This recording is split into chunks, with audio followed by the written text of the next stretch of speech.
가 되는 4단원 함께 살아가는 우리, 소단원 1 사회를 비추는 문학에 대해서 공부를 해보도록 하겠습니다. 이 단원의 학습 목표는 작품이 창작된 사회문화적 배경을 바탕으로 작품을 이해할 수 있다입니다.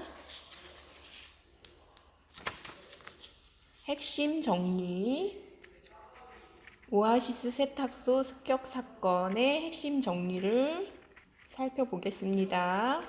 갈래는 희곡이 되겠고요. 희곡은 연극의 대본이 되겠지요. 성격은 현실 비판적, 풍자적, 교훈적. 소재, 세탁소에 맡겨진 할머니의 옷. 주제, 이기적이고 탐욕스러운 인간에 대한 풍자 및 순수한 인간성에 대한 지향이 되겠습니다. 특징, 인물들의 행동을 과장하여 웃음을 유발함. 비현실적인 문학 장치로 갈등이 해결되는 과정을 보여줌. 사람들을 세탁기에 넣고 빨죠. 그리고 갈등이 해결되었다, 깨끗하게 되었다 이렇게 하면서 갈등을 해결하는 그런 줄거리를 가지고 있습니다. 작품의 주요 등장인물, 강태국, 세탁소 주인, 직업에 대한 자부심을 바탕으로 세탁 일에 최선을 다하여 살아감, 정직하고 순수하며 인간적인.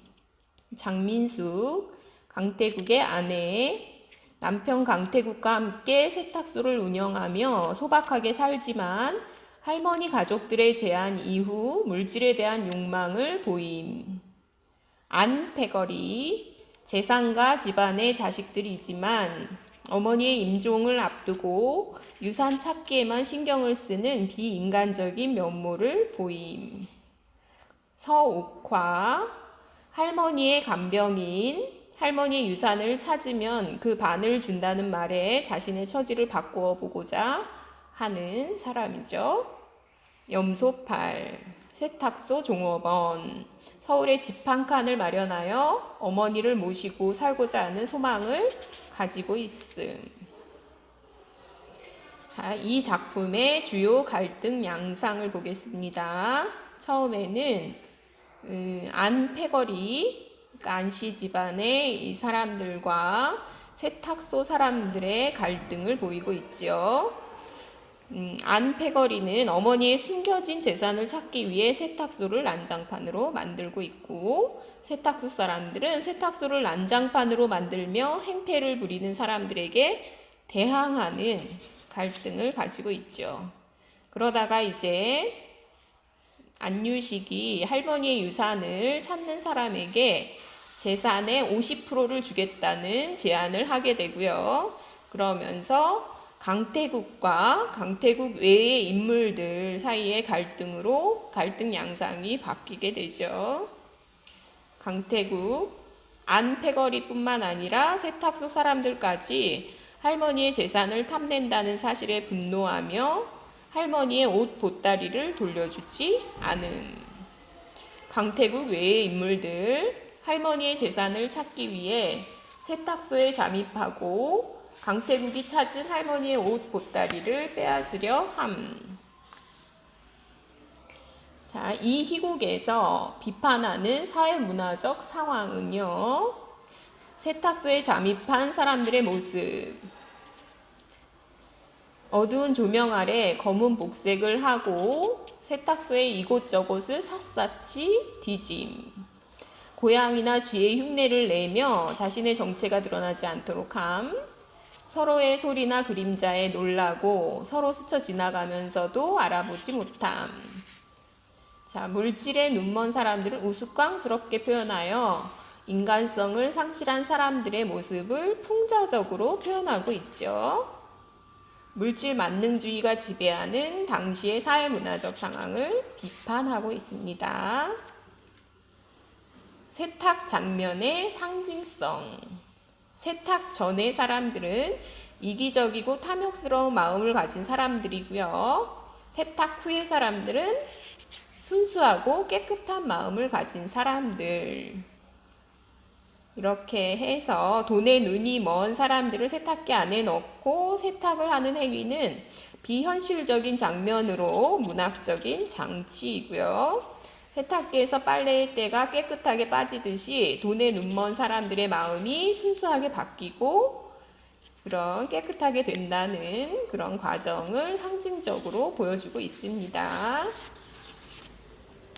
제목 오아시스 세탁소의 의미는요. 오아시스라는 것이 이제 사람이 살기 어려운 사막에서 샘이 솟고 풀과 나무가 자라는 그런 곳이잖아요. 그러면서 이제 이 삭막한 세상에서 오아시스 세탁소는 이 삭막한 물질 만능주의가 팽배한 이런 세상에서 탐욕스러운 사람들의 마음을 깨끗하고 순수하게 만들어주는 그런 공간으로의 상징적인 의미가 있습니다. 자, 학습활동 2회 학습활동을 풀어볼게요. 자, 1번 이 희곡에 등장하는 인물들의 가치관을 파악해보자. 다음 인물들의 공통적인 목적이 무엇인지 알아보자. 자, 안유식, 허영군, 안경우, 안미수, 서옥화, 염소팔, 장민숙, 강대영 팀. 이 사람들은 어때요? 모두 공통적인 목적이 이 인물들의 모두 공통적인 목적은 세탁소에서 할머니의 재산과 관련된 단서를 찾아 돈을 차지하려고 하는 공통적인 목적을 가지고 있습니다. 2번 강태국이 할머니의 옷을 찾고도 그의 가족에게 돌려주지 않은 이유를 생각해보자. 에이 나쁜 사람들 난 못 줘. 이게 무엇인지는 알아? 난 당신들 못 줘. 내가 직접 할머니 갖다 드릴 거야. 이러면서 찾기는 찾았는데 주지 않죠. 이 이유는 강태국은 자식의 도리도 하지 않고 돈만 밝히는 가족들의 탐욕스러움에 분노했기 때문이죠.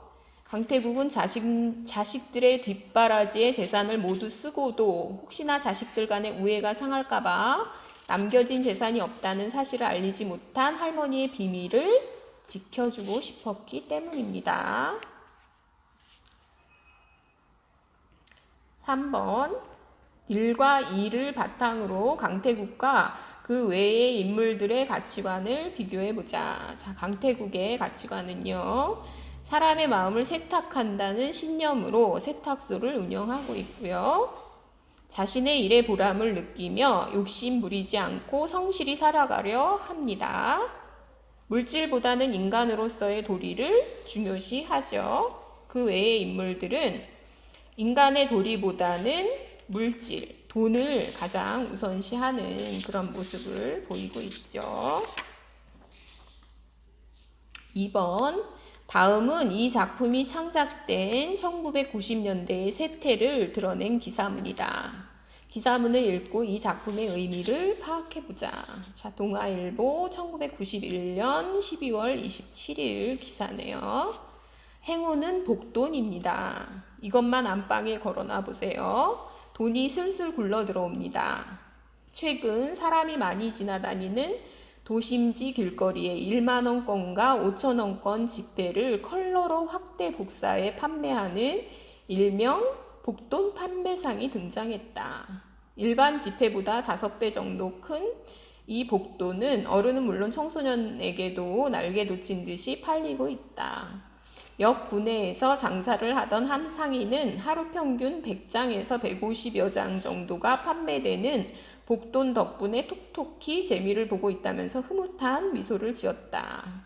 이 상인뿐만 아니라 서울 시내에서 복돈을 판매하는 상인 대부분이 성공적으로 장사를 하고 있다고 하니 그야말로 복돈 열풍이다.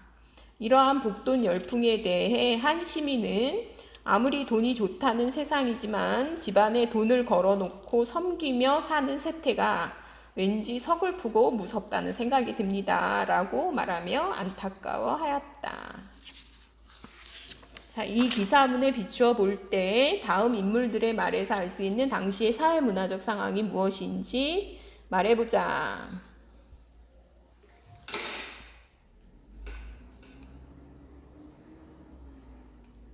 자, 제시된 신문기사는 복돈이 유행하는 세태를 다룬 것으로 황금 만능주의, 배금주의, 돈을 숭상하는 거죠.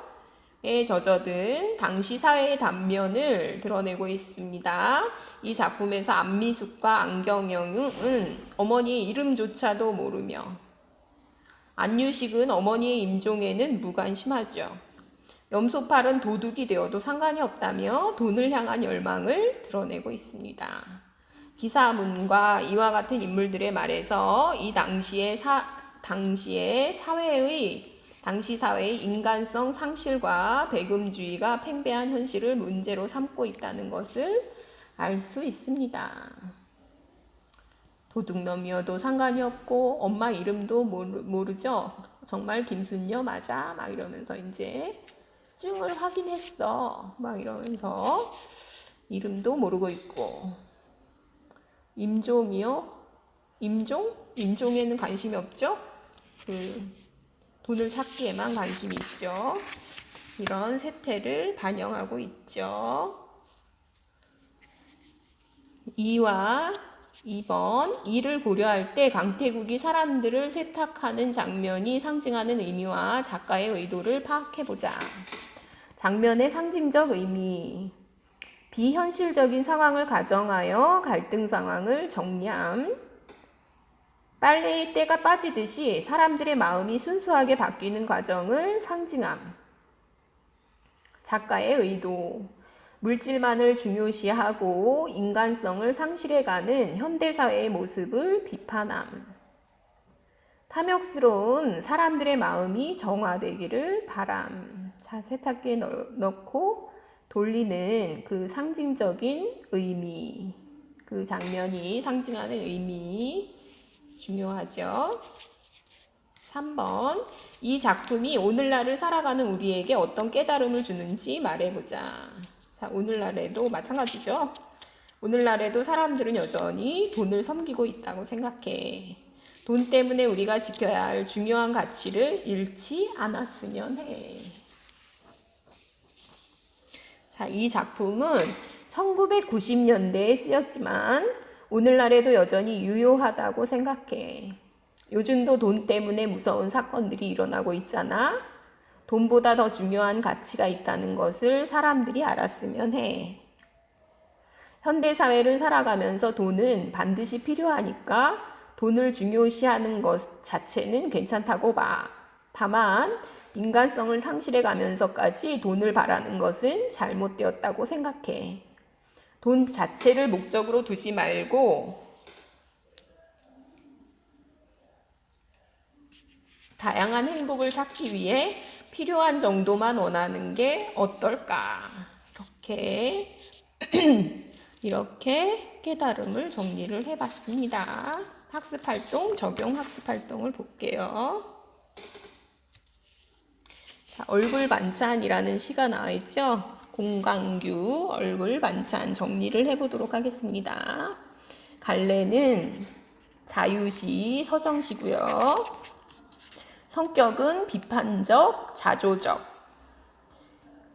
자조적이라는 거는 이제 스스로 한심한 거죠. 스스로 이제 너무 한심해 하면서 쓴 시가 되겠고요. 소재, 과거와 현재의 밥상 풍경. 주제, 현대사회의 핵가족화와 핵가족화 세태에 대한 비판. 특징, 과거와 현재의 밥상 풍경을 대조함. 함께 식사를 하는 식구들을 얼굴 반찬으로 비유함. 1번, 이 시의 1년과 2년에 나타난 과거와 현재의 밥상 풍경을 정리해보자. 과거의 밥상 풍경, 대가족이 함께 모여 밥을 먹었으며 가끔 이웃 주민이나 먼 친척까지 모여 밥을 먹었음. 풀잎 반찬과 같은 소박한 반찬을 놓고도 정겹게 서로 마주하며 식사를 함. 현재의 밥상 풍경은 어때요? 고기 반찬이 가득하지만 풍요롭지만 가족이 함께 마주하고 식사를 하지 못함. 밥을 사료처럼 퍼넣고 시리얼 같은 걸로 이제 퍼 먹기도 하고 직장으로 학교로 동창회로 가야 할 정도로 각자의 일상에 바빠 함께 식사하기가 어려운 요즘의 세태를 이렇게 반영하고 있죠. 일과 같이 밥상의 풍경이 달라진 까닭을 사회문화적 상황과 관련하여 생각해보자. 농경사회에서 산업사회로 바뀌면서 대가족 중심의 가족 공동체가 핵가족 중심의 가족 공동체로 바뀌었기 때문이다. 이 과정에서 개인주의와 물질주의가 확대되면서 가족 공동체가 약화되었을 것이다. 이런 시대적 배경을 담고 있죠. 3번. 다음은 이 시를 쓴 시인과 대담한 내용이다. 이를 바탕으로 이 시의 창작 의도를 생각해보고 각자 느낀 점을 말해보자. 사람 중심이 아닌 돈 중심의 사회가 혼자 밥 먹는 사람을 많이 만든다. 이는 핵가족화를 넘어 가족의 해체를 낳았다. 그래서 여럿이 모여 밥 먹을 기회도 없고 가족끼리 북적대며 사는 재미가 없다. 요새는 소셜 다이닝이라고 누리 소통망을 활용하여 혼자 사는 사람들끼리 만나서 밥을 먹는 일도 있다. 이것을 다른 방식으로 얼굴 반찬이 되자고 한 것이다.